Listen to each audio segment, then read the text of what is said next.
दोस्तों, best study IQ channel में आपका स्वागत है। आज हम देखेंगे फिजिक्स पार्ट 2। हमने पार्ट 1 ऑलरेडी डिस्कस कर चुके हैं। ये जो यूनिट का पार्ट 2 होगा, सेकंड क्लास होगी, जिसमें हम डिस्कस करेंगे यूनिट से रिलेटेड क्वेश्चंस। मीन्स पहले हम थ्योरी डिस्कस करेंगे और फिर लास्ट में जब थ्योरी कंप्लीट हो जाएगी दोस्तों, तो हम क्या करेंगे, न्यूमेरिकल डिस्कस करेंगे। मीन्स कुछ क्वेश्चंस डिस्कस करेंगे जो हमारे इंपॉर्टेंट क्वेश्चन है, जो एग्जाम में आए हुए हैं, वो सारे क्वेश्चन हम डिस्कस करेंगे।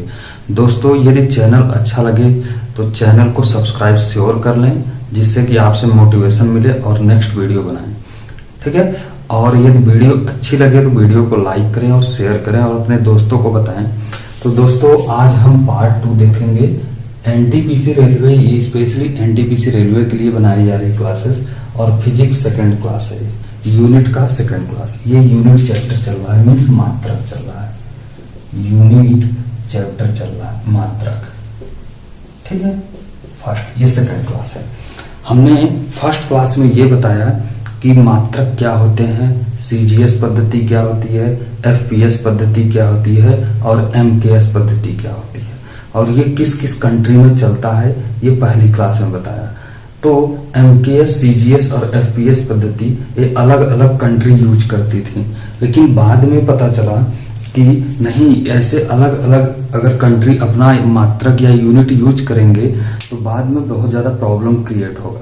तो कमेटी बनी, एक इंटरनेशनल कमेटी आई जो फ्रांस में आई, फ्रांस के पेरिस में आई, जिसमें ये कहा गया कि एक ऐसा यूनिट लाया जाए जो इंटरनेशनल लेवल पर क्या हो, मान्य हो।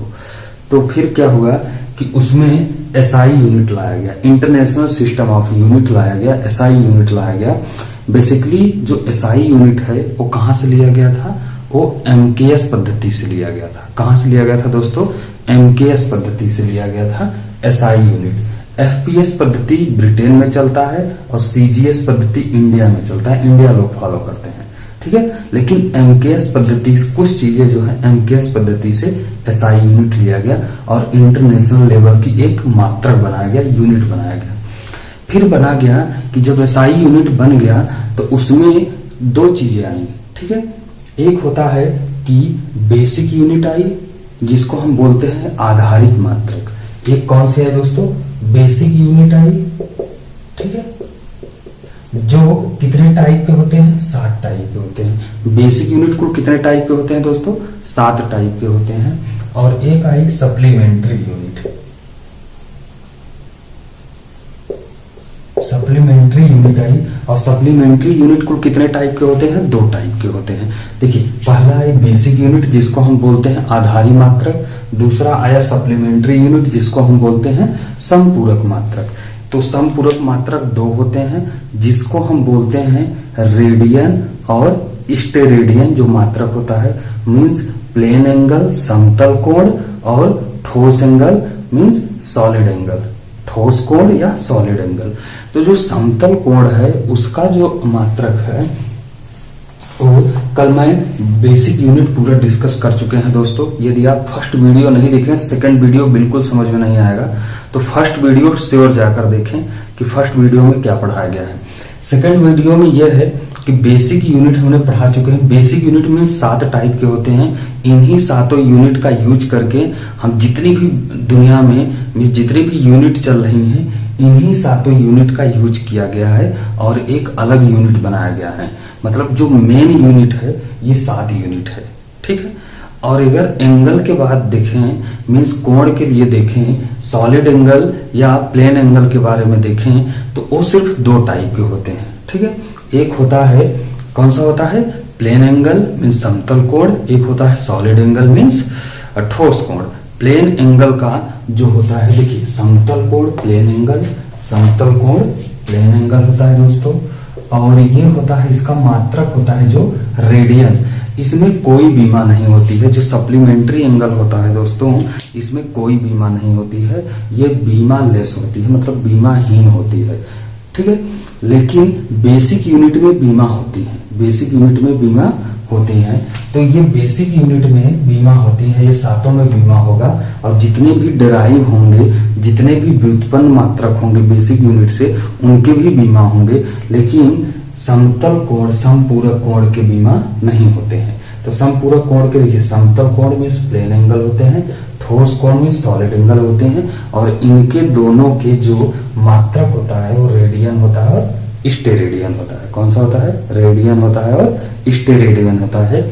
इनके बीमाहीन होते हैं, ये दोनों बीमाहीन होते हैं। ठीक है, अगर क्वेश्चन पूछे आपके आरआरबी एनटीपीसी में क्वेश्चन पूछ दे, कहे कि जो कौन सा मात्रक जो बीमाहीन है, तो आप बोलेंगे समपूरक कोण के जो भी होते हैं मात्रक होते हैं वो बीमाहीन होते हैं। ठीक है, अब नेक्स्ट आते हैं समतल कोण व्युत्पन्न मात्रक। ये व्युत्पन्न मात्रक या डेराइव्ड यूनिट, डेराइव मतलब होता है जब किसी चीज से मिलकर बनाया जाता है। ठीक है, जब कोई चीज मिल जाती है, दो चीजें मिलती हैं, तीसरी चीज बनती है, उसको बोलते हैं डेरिवेशन या डेराइव्ड। मतलब दो चीजें मिलाकर एक तीसरी चीज बना दी गई है, उसको बोला जाता है डेराइव्ड। ठीक है, तो व्युत्पन्न मात्रक, ये व्युत्पन्न मात्रक कहाँ से उत्पन्न हुआ है?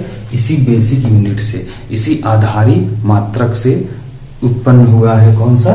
व्युत्पन्न मात्रक या डेराइव्ड यूनिट। अब देखिए डेराइव्ड यूनिट बहुत सारे टाइप के हैं। पहला है चाल। चाल बराबर होता है दूरी बटे समय।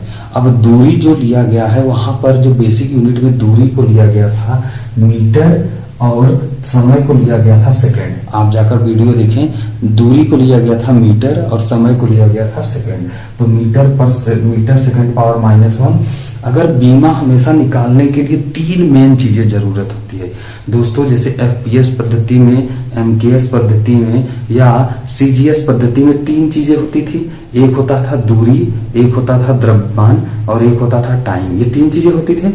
सेम चीजें होती हैं जो ये क्या होती है बीमा निकालने की। तो बीमा निकालने में भी हमें तीन चीजें होती हैं। पहला होता है वजन मीन्स किलोग्राम, ठीक है, और दूसरा होता है दूरी और तीसरा होता है समय। तो हमेशा ये अगर इसका बीमा पूछे तो इसका बीमा m power 0, l power 0, t power 0, क्योंकि समपूरक कोण का मात्रक क्या होता है? बीमा होता है बीमाहीन होता है, बीमा लेस होता है। तो इसका बीमा पूछेंगे तो m power 0, l power 1, t power -1। यहाँ m पावर मीटर का 1 है, इसलिए l पावर 1। मीटर को हमेशा l से डिनोट करते हैं बीमा, और सेकंड को हमेशा, टाइम को हमेशा t से, और द्रव्यमान को हमेशा m से डिनोट करते हैं। ठीक है, तो t पावर 1 - 1। अब वेग जो होता है, वेलोसिटी जो होती है, वो विस्थापन की दर को, ठीक है, क्या विस्थापन बटे समय, विस्थापन बटे समय को हम वेग कहते हैं। और विस्थापन जो होता है वो मीटर होता है यूनिट, और समय जो होता है सेकंड होता है। तो मीटर पर सेकंड मतलब मीटर सेकंड पावर -1, और इसका बीमा सेम होता है चाल का। तो m power 0, l power 1, t power -1। ठीक है, ऐसे अपनी होता है त्वरण। त्वरण का जो होता है बीमा फार्मूला, वेग परिवर्तन की दर को त्वरण कहते हैं। वेग परिवर्तन, त्वरण मतलब कोई चीज चल रही है और नीचे आप थक जाते हैं कुछ टाइम चलने के बाद, मतलब आपसे चला नहीं जाता, या कोई चीज आकर आप फेंक दें कुछ दूरी जाकर और ऑटोमेटिक रुक जाएगा, मतलब एक फोर्स लगता है, त्वरण लगाता है उस चीज को रोकने में। ठीक है, इसी को बोलते हैं त्वरण। ठीक है, अब वेग परिवर्तन की दर को त्वरण कहते हैं। तो वेग परिवर्तन मतलब metre second power -1 divide by s। तो s ऊपर जाएगा तो ms पावर -2, और इसका बीमा हो जाएगा m पावर 0, क्योंकि m को होता है किलोग्राम वजन, और l पावर 1 ये मीटर होता है, l पावर 1, और s t पावर -2। ऐसे होता है आयतन। आयतन मतलब लंबाई गुणे ऊंचाई, चौड़ाई गुणे ऊंचाई। तो m, तो इसका m पावर 3 मतलब m power 0, l power 3, t power 0। ऐसा द्रव्यमान, बल बराबर होता है द्रव्यमान गुणे त्वरण। तो द्रव्यमान गुणे त्वरण। ठीक है, ठीक, और वेग परिवर्तन की दर को त्वरण कहते हैं। इसका m पावर 0, m 0 जब भी पावर लग जाएगा उसका कोई यूनिट, m किसी के पावर अगर 0 लगता है उसका वैल्यू हमेशा 1 होता है। जैसे x पावर 0 लगा दिए तो इसका वैल्यू 1 होता है। m पावर 0 लगा दिए, x पावर 1 होता है, इक्वल टू 1 होता है। मीन्स कोई भी वैल्यू के पावर अगर 0 लगता है तो उसका हमेशा वैल्यू क्या होता है दोस्तों? 1 होता है। ठीक है, तो इसका 1 हो जाएगा, इसका l पावर 1 मिस l हो जाएगा, t पावर -2 हो जाएगा। ठीक ठीक, समझ में आ रहा है? ठीक है, ऐसे होता है आयतन। आयतन का फार्मूला होता है length into breadth into height means लंबाई गुणे चौड़ाई गुणे ऊंचाई, means m into m m power 3।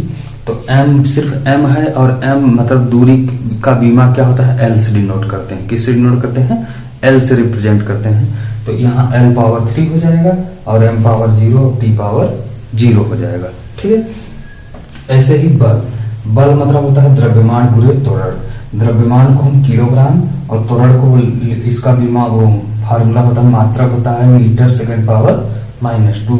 Means kilogram का हमेशा बीमा जो होता है वो m होता है। तो यहाँ m पावर 1 और मीटर का होता है l, तो l पावर 1 और सेकेंड का टाइम का होता है t, तो t पावर -2। तो ये हो जाएगा बल का बीमा। और बल का जो यूनिट हो जाएगा किलोग्राम मीटर सेकेंड पावर -2 हो जाएगा। ऐसे आयतन का निकाल लेंगे, त्वरण का निकाल लेंगे, वेग का निकाल लेंगे, चाल का निकाल लेंगे। ऐसे सभी चीज का हम क्या करेंगे, निकाल लेंगे 1 बाय 1। आई होप दोस्तों समझ में आ रहा होगा। यदि इतना समझ में आया तो आप कमेंट कर सकते हैं। यदि वीडियो अच्छी लगे तो वीडियो को लाइक करें, शेयर करें और चैनल को श्योर सब्सक्राइब करें। ओके, हम नेक्स्ट वीडियो में मिलते हैं फिर से नेक्स्ट थ्योरी लेकर। तो आज के लिए बस इतना ही। Thank you so much.